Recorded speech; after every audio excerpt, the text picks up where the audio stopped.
The video you are about to watch is from an old woodworking magazine that I published during the years of 2003 to approximately 2006. This was a very unique magazine. It was purely video content and it was distributed on DVDs. The magazine ran for approximately 3.5 years, and then due to financial concerns, we simply had to terminate the magazine. We moved on to other things over the last roughly 15 years. However, there has been a request to resurrect this content, so I've gone through the trouble to get the equipment, the products, everything I needed in order to bring this content back to life to share with everyone. Here on this YouTube channel, we'll be putting up approximately 100 to 120 of the original stories that appeared in that magazine. The magazine was called Woodworking at Home Magazine, and it was truly one of a kind in the world. I really hope you enjoy these videos, and please tell your friends about them.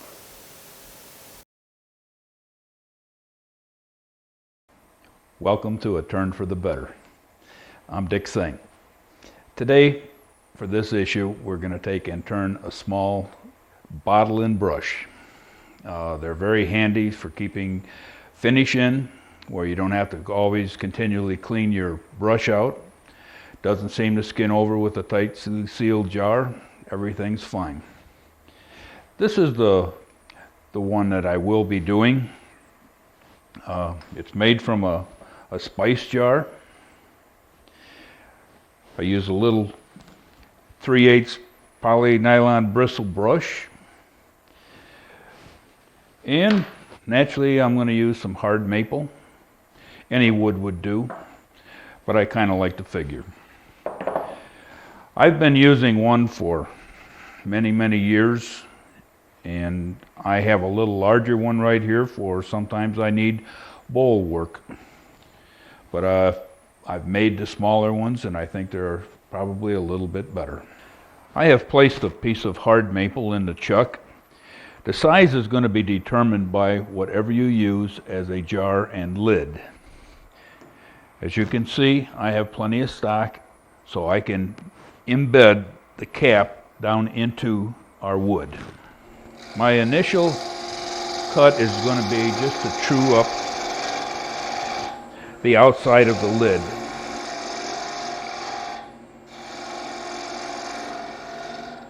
I always like to make sure that there are no cracks or imperfections that could cause it to come apart on me.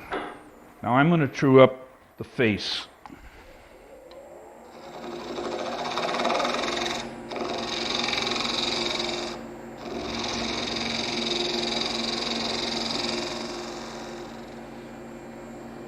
Okay, at this point,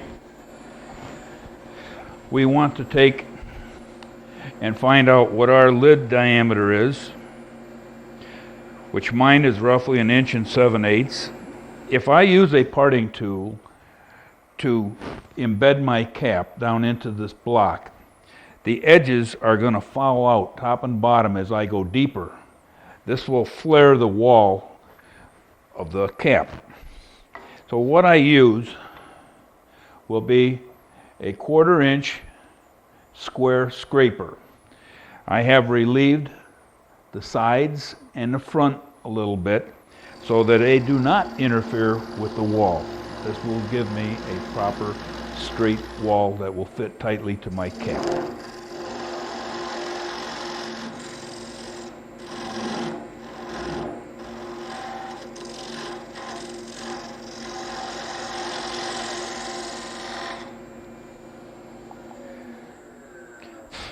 At this point, we'll check with our lid. We have plenty of stock left.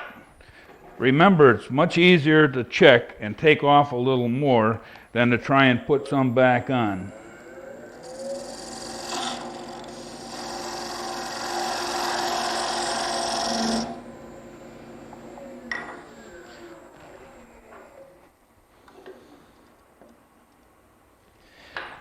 Now, when I go to make this wall, I want it to be parallel to the bed of the lathe. So what I like to do is lay my tool up sight down my tool at the bed, and I use that as a guide.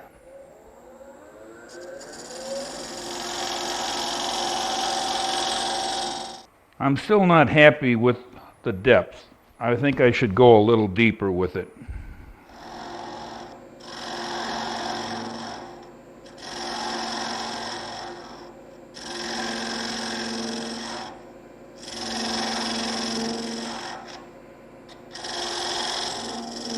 Okay, that looks like it's a pretty good shape right there. Okay, my next step is going to be to drill a hole for our brush. Now, naturally, we don't have this so tight that we can't move, but I have to stabilize this because I have to go through the metal and the wood. So what I'm doing is just putting on a piece of double-faced tape and sticking it in. Every wood lathe I have worked on has a certain amount of play in the alignment of the tailstock. If we align this out of plane, off the axis, locked it down and drilled a hole, we would have an oversized hole. What I like to do is to start my machine with my tailstock loose. Everything is loose. I slowly bring it up, and it will move over and align itself to the axis of the lathe the best we can. Now I will lock the lathe. Now I will drill my hole.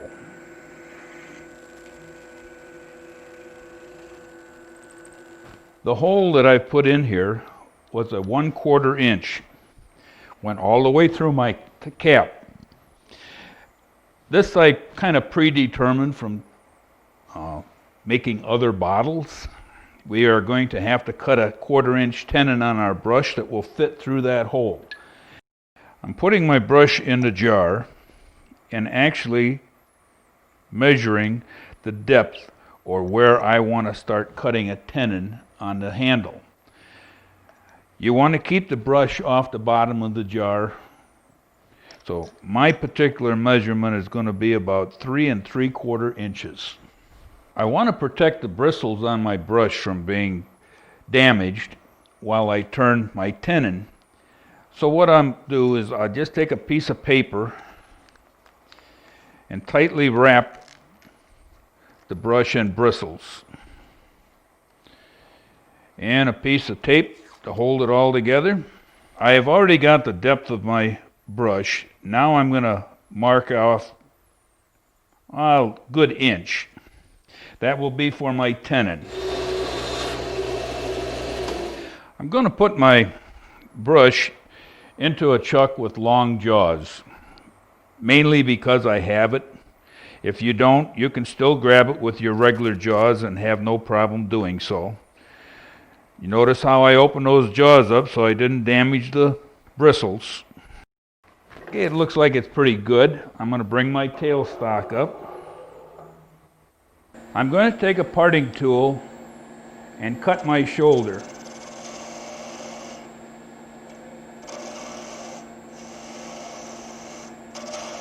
I like to use a micrometer because it's very accurate. Okay, I still have some to take off here.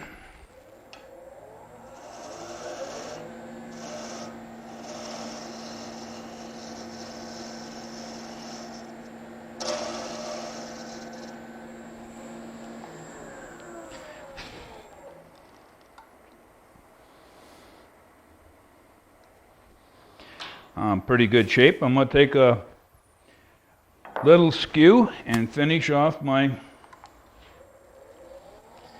tenon.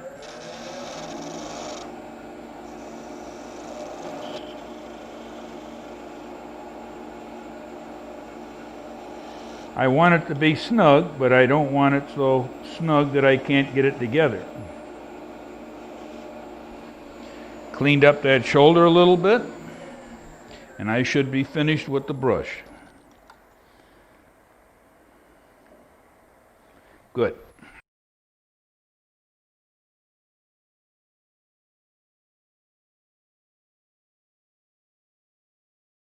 If you're going to take the time to make a bottle and a brush, people are going to be looking at it. I like to have things looking nice.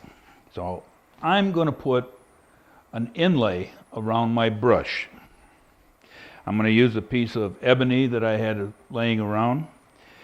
And to get it ready, I'm going to take and utilize a piece of scrap in my chuck and a piece of double-faced tape to hold it. And then I'm going to turn my diameter. I have already faced this off clean. Put my double-faced tape on.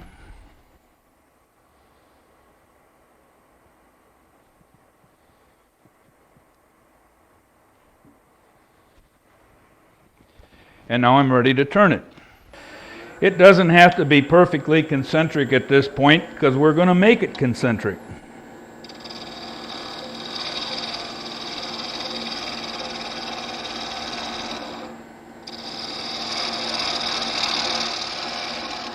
What I do want to do is make my walls as straight as I can. I'm about 11/16. I think I'll leave it at that.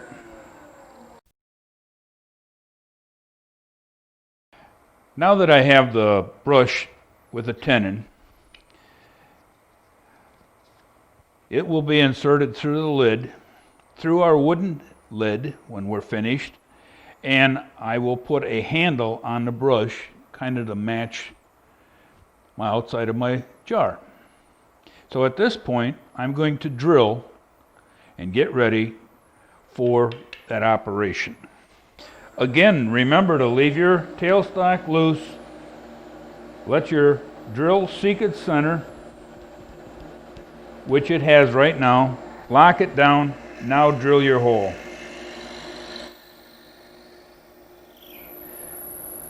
My next step is going to be to clean up the surface, because this is going to have to match up to our lid. And I do want it flat. I have now grabbed our piece just at the tips of the jaws. And I'm going to turn my lathe on, bring up the tailstock, and allow these two to center themselves again. Works also for spindle work. Now that it's all running true, I'm going to take and tighten this down. It had been just snugged, safely snugged. Remember our little inlay? What I intend to do is leave about 1/16 of an inch outline around my handle. Okay, I've got roughly 11/16, so that means if I want a 1/16 inlay, I have to take the handle down to 9/16.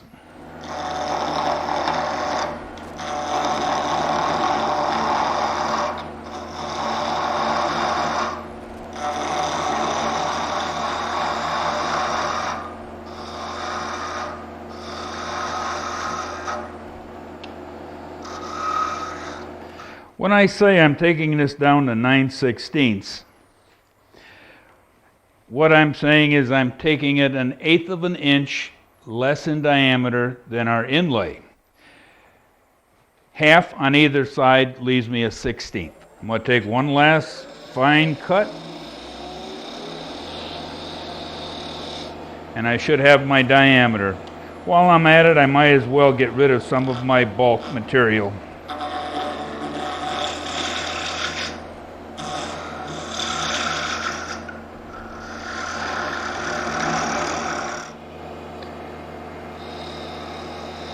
Take a nice little cut across here at the end.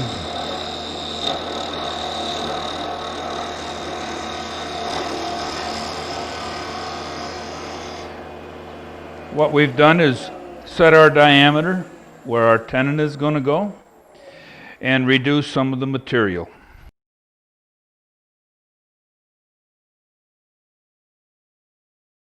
When I put this on the chuck, I should know where the bottom of the lid is, or the inside of the top of the lid. So I want to take my measurement right now.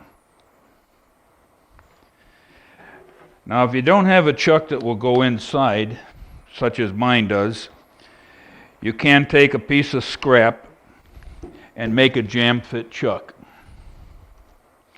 They both work fine. Now I'll start reducing some of my lid.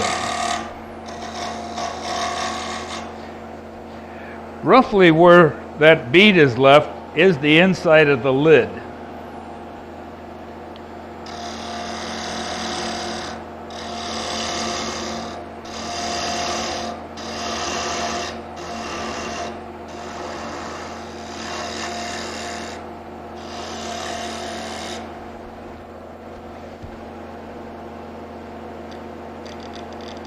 At this point, I still have at least 1/4 of an inch of lid.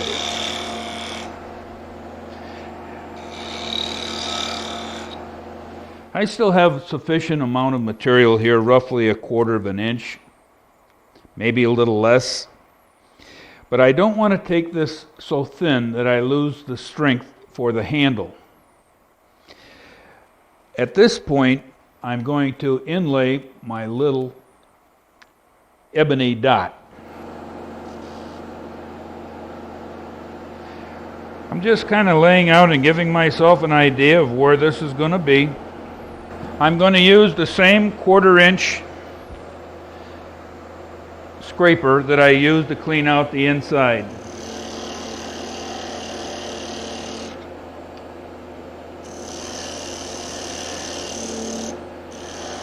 Now, this is very easy to know if you're getting too deep. You can look right through the hole and tell your thickness. Okay, we have the right fit. Don't press it in too hard or you won't get it back out. At this point, we're going to glue it. I like to take the chuck off instead of taking the workpiece out of the chuck. Wood being where it is not a uniform consistency all the way around will sometimes not set up the same way. So at this point, I'm going to glue in my inlay. I'm going to put some of the medium density super glue in the corner. I don't have to worry about gluing the whole bottom because we're going to cut part of this away. Nice fit. Now I am going to take the thin super glue and go around the edge. I'm going to be cutting away most of the material on the inside, and I want to make sure I have a good bond for that thin material to the cap.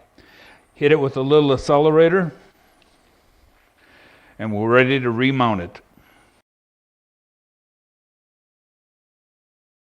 Now that we have it back in the lathe, I need to bore the inside of that inlay to the size of our handle, so it will create a contrasting ring around it.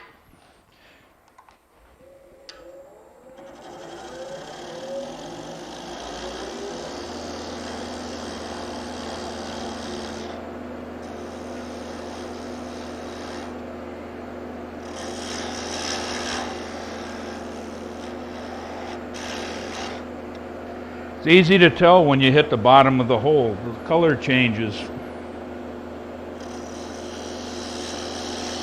I want to make a nice snug fit for this handle to go into.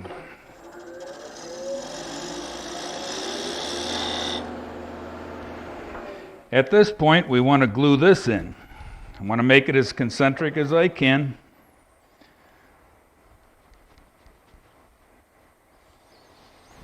Now I'm going to bring up the tailstock.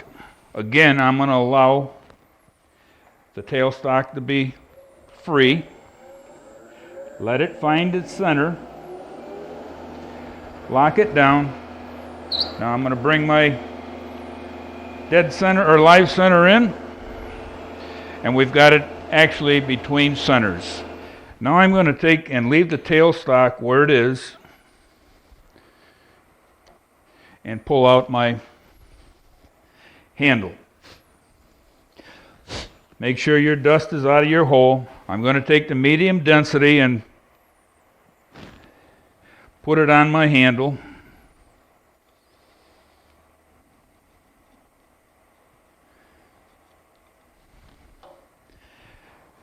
I'm going to put a little bit of accelerator on the opposite part.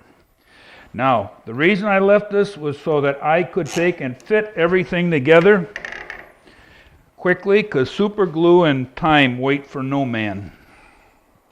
From here on, it's just a matter of making what you really want for a lid. So I move some of the bulk of the material.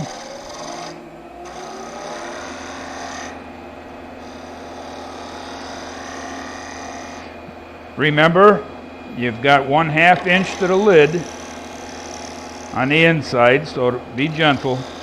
Don't go too far.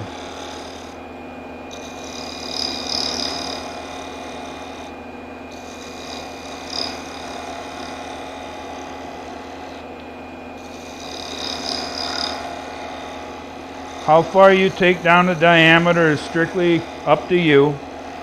I like to make it thin enough that it looks like it was crafted rather than just slapped together.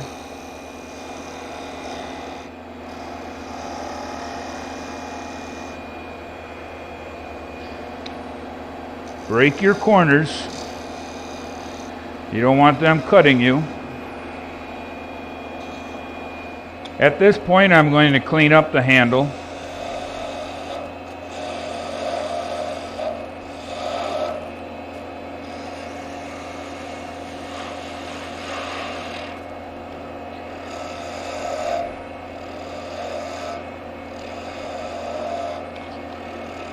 I'm going to try and put a little shape into it.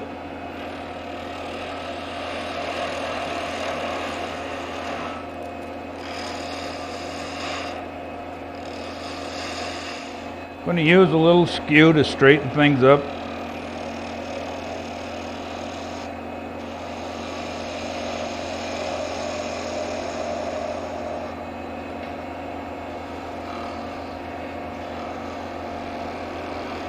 This cut really works good with a skew. It acts kind of like a planer and makes a nice, smooth, even transition.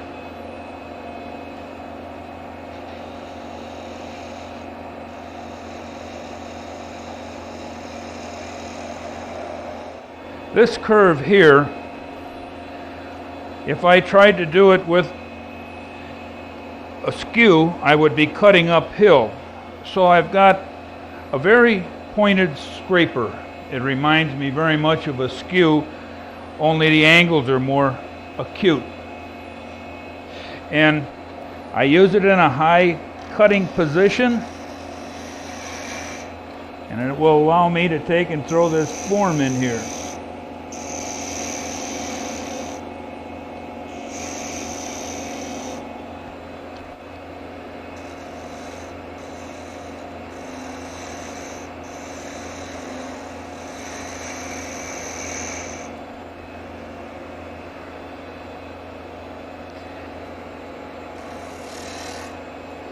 Yes, for all you purists, everyone still uses a scraper to some extent.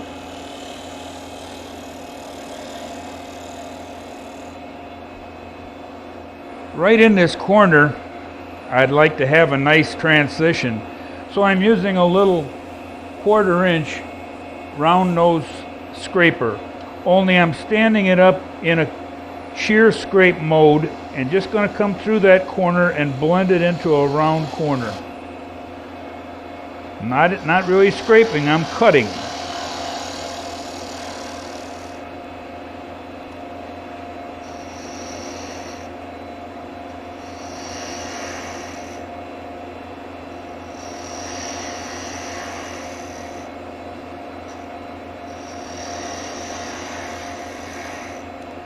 Now that has given me a nice round corner where at the transition of the brush and the inlay.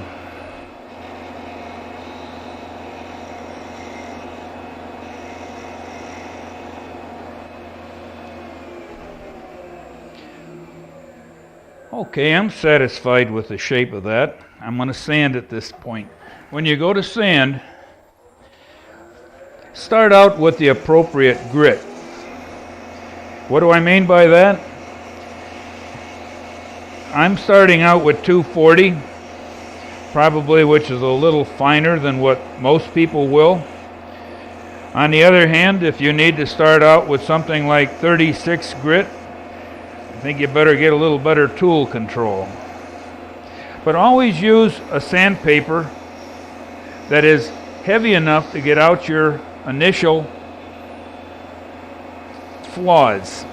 The next grit will not take out those flaws, it will only highlight them and enhance them.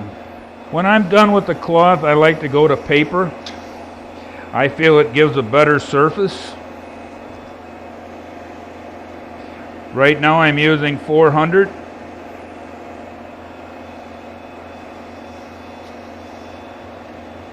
That probably is quite fine, but I'm going to hit it with just a touch of 6. I also like to sand my final sanding with the lathe off. I contend you cannot get rid of all the concentric scratches with the lathe running.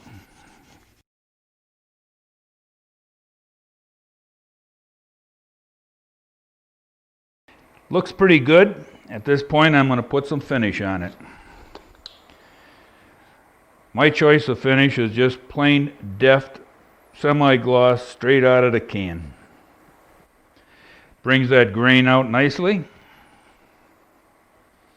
And yes, I like to have nice looking jars.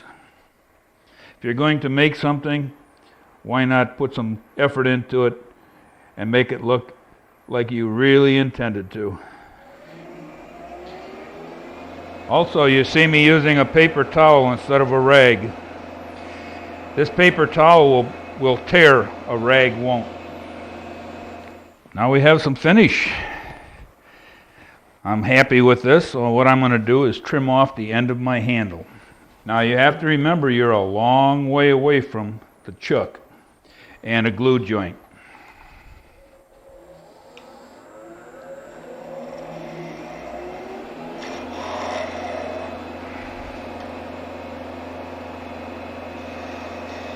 If you don't feel comfortable using a skew on that, I've got a little 1/4 inch gouge here that I'm just going to take light cuts.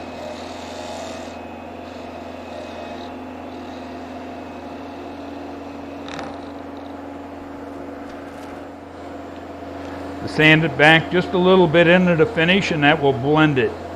A little bit more of that depth on that raw spot. We've got all our components ready for assembly right now. The only problem you may have, if you were sloppy with your glue, the hole in the brush handle and the top of the cap may have got some glue in it. You may have to run that 1/4 inch drill through it. How I go about assembling this, I use epoxy, whole handle, the whole cap, put everything together.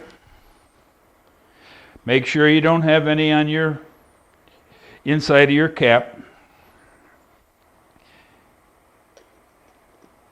And we have our jar. Now, a word of warning. I use a lacquer base such as Deft, and the first one that I made actually fell apart on me because of my not thinking about the fact that the fumes from the lacquer will dissolve epoxy.